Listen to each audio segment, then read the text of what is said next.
I am Indrajeet Narain Singh. I am giving you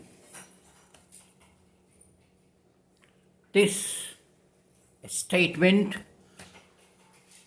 of true knowledge after 7 days after my eye treatment.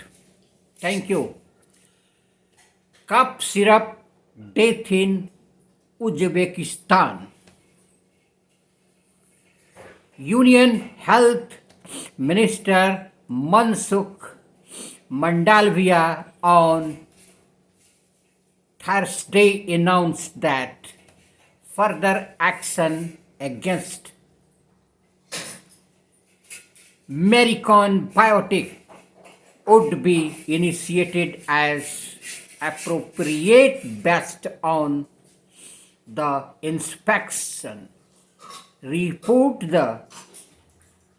of the manufacturing unit in Noida.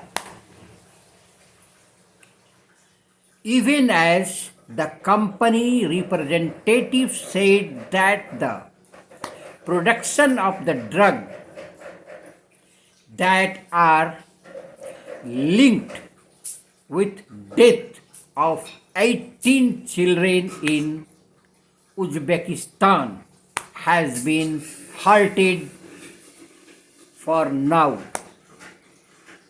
The sample of cough syrup have been taken and sent to the regional drug testing laboratory in Chandigarh for testing, said the health ministry.